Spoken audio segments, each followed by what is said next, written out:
welcome to another edition of BVarsity Live. I'm Zach Ewing. I'm back after my week off of the show last week, and Trevor Horn is here too, and he filled in admirably for me, as I expected. Yeah, well, thanks. Appreciate that.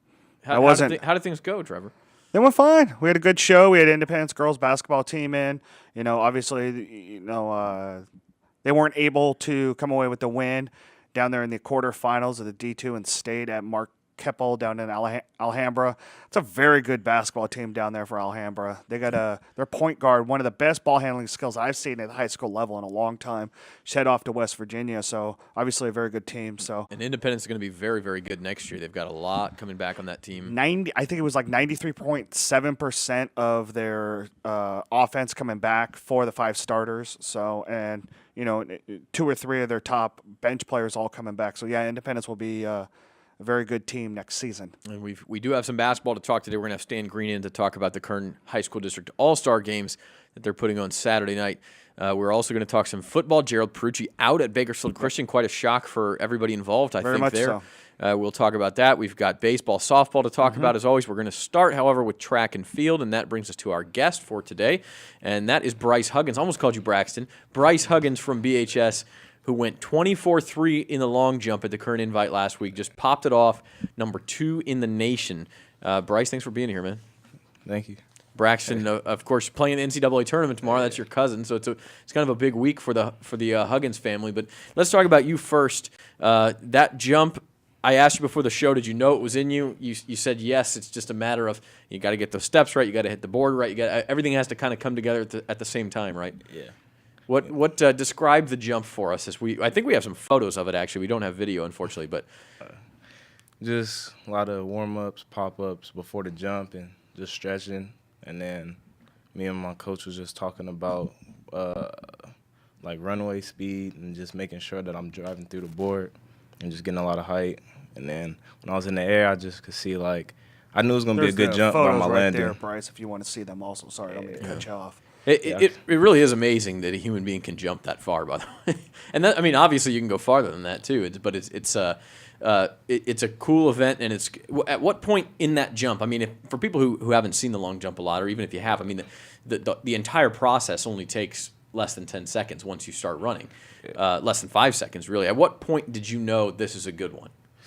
By the time I got fully all the way in the air, I could tell by my landing I was gonna pull all the way through. So I knew that me pulling through was just it would give me 24 feet. So you've learned that feeling when you're in the air. As far as I got off well, everything's going correctly. So 24-3, as we said, number 2 in the nation, number 1 in the state. What's next for you this season? I mean, do you have a distance in mind? Is it more about getting on the podium at state, winning a state title? What specific goals do you have? Me and my coach, we talked about going over 25 feet, of course, and then just to go to state. I haven't been to state, so I'm trying to go to state and probably win. Let's get there first, right? That's the key, is to get to that valley. You're talking about Kim Jenkins, the coach at BHS, who has coached a lot of really good long jumpers in the area. What does he tell you as far as your potential? Because if he thinks you can be good, he knows what he's talking about. He just tells me that we can be he's a good coach, so he knows what we're good at, and he just wants us to keep working on everything. It's just a lot of stuff we do, and he just works on us. There's a lot of technicality involved. I mean, obviously you got to be strong, you got to be fast, explosive, but there's a lot of little tiny things. I think, Trevor, you found a picture of him, or got a picture of him from. We got a couple pictures of Bryce, who definitely is not. How tall are you right now, Bryce? 6'2"? But no, I'm probably about 6 foot. 6 foot? Yeah. Well, you definitely weren't this tall there. That's the same pit there at Liberty that you jumped 24-3 at. Here you are, about 12 years old in 2009? Yeah, 12. Yeah, so you're at... weighing about 80 pounds soaking wet, I think. 88. 88. What elementary school are you going to at this time? Berkshire. Yeah, Berkshire. So here you are at 12 years old, and look at that face. Look at that face there in the relay. So what do you feel when you look back at those photos? I should have changed my face. It's probably still the same way, by the way. I think Morgan Hill has said that to us, that she hates some of the photos that we come up with, what she's hurdling. But I think back to that photo and you as a 12-year-old jumping, How much different is it now, or is it really not that much different? I mean, is jumping still jumping, or are you thinking about a lot more things now as far as technicalities? It goes by so fast that Yeah. you don't even think about nothing in the air really besides like whether it's gonna be a good jump or a bad jump. That's all you really think about. Cause it's like going off the board. All you can do is you just hit the board, and then once you're in the air, like it's like, did I get good height? Did I not get good height? And then that's it. And then it's just about finishing it. I mean, that's true. You talk about a basketball player or football player gets a couple of hours to shine, and a wrestler gets only 6 minutes. A sprinter gets only 10 seconds. You only get 5 seconds. I mean, there's no event like it where it's of course you do have several attempts, but I mean it's either good or bad right in that moment. So high jump, I guess, would be the other one that's like it, or pole vault. But it is you have to be super focused in that one moment. How about warming up? What's your? I know a lot of guys will sit there and they'll visualize what they're going to do or visualize hitting the board. What's your process? I just stretch basically like my quads and my calves, and do a lot of pop ups and run throughs. And How about when you're on the runway ready to go? what do you mean? When you're warming up and you're just, you get a certain amount of time before you have to take off, right? Yeah, you only get about I get about 3 jumps. I just jump up in there just to get my legs loose. Okay. And then just go ready for the jump. Hey, Very cool. Bryce, this season in particular is very unique for the Central Section as a whole. Joey Souza up at Kingsburg took second in the state in the long jump last year, and then it's you, and then what Lawrence White did from Ridgeview, he jumped to just under 23-1. So you guys are 1, 2, and 4 in the state right now in the long jump. Do you like having that added competition long before you even go to state, where you saw Lawrence last week, you guys are going at it at Liberty. You're gonna see Souza at different points. I know that you're going down to California Relay, so you won't see him at Kingsburg. But do you like that, where you're going to see him throughout the season at Arcadia, at sectionals, long before you get to state? Yeah, it gives you it's like a lot of tension before it. So you're just excited for the jumps. Like, everybody's coming to watch you jump, so it builds up the tension.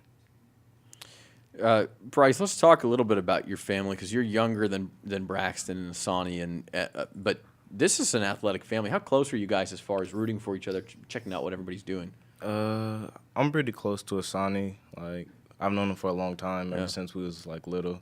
But me and Braxton, we met like later on, Okay. as I was started playing basketball, but I didn't really work out. But is it cool to kind of see those guys go on? Asani's at Nevada now. He sat in this chair and hosted BVarsity Live once last year. Maybe we'll get you to do that next. But it's a deal where with Asani, I know he's playing football and you're more of a running track guy. But what is describe that relationship a little bit more for us? How close you guys are? We've been knowing each other since we was little. Like, I always used to spend the night and been hanging out with Asani. That's like a big reason why I went to BHS. Like, he kind of encouraged me to go. So me and Asani known each other for a while. Very cool. We'll have more with Bryce for another segment. But Trevor, did you want to go through some of the track and field accomplishments that we've had so far? I mean, you went to the current invite, and I think it sounds like you were really excited by the prospects for quite a few current I was. In the boys 100, Chris, if we could show that really quickly.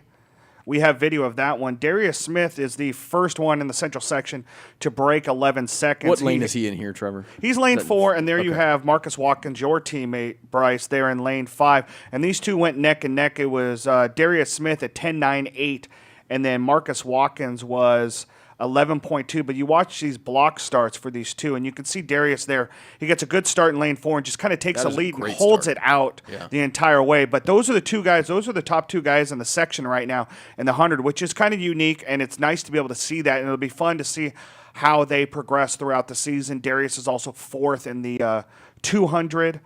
Let's go to the boys 400, Chris, if we could.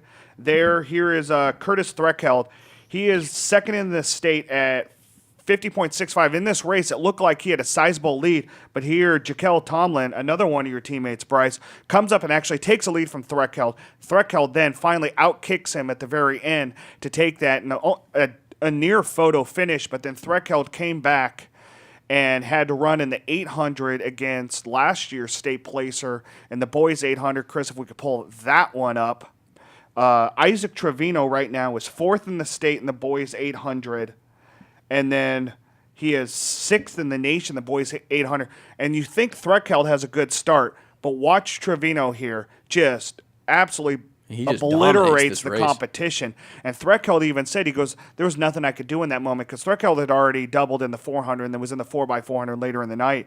And he said there was nothing he could do. So Isaac Trevino, who was, placed in the state last year, is going to be a front runner once again to win Valley and then be a state placer.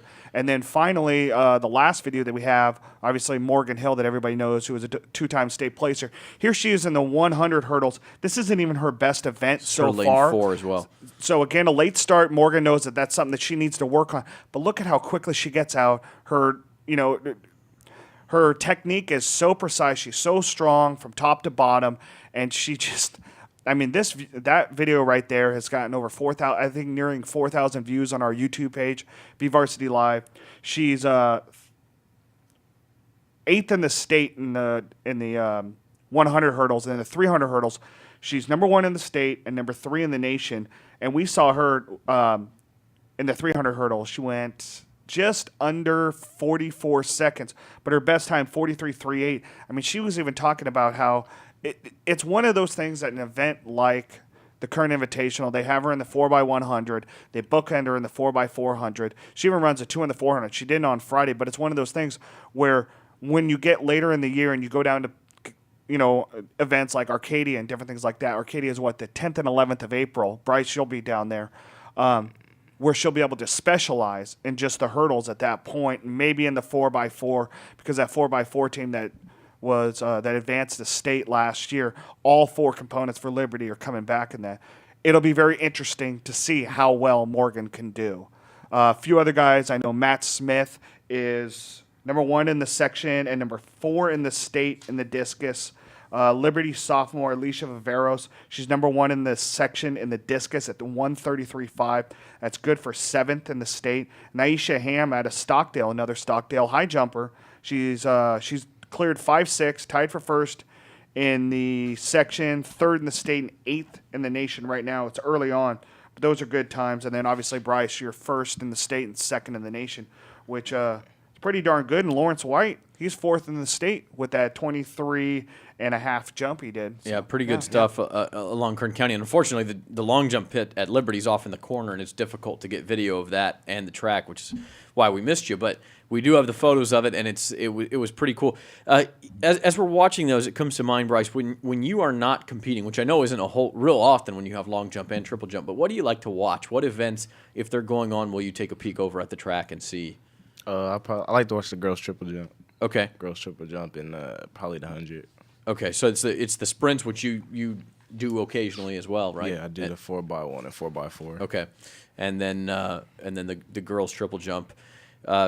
And you guys are 2nd in the section, and the boys 4x4 just behind Clovis. So you guys are 3:28.57, and they're 3:27.38. So you guys are within just under a second and a half behind them so far.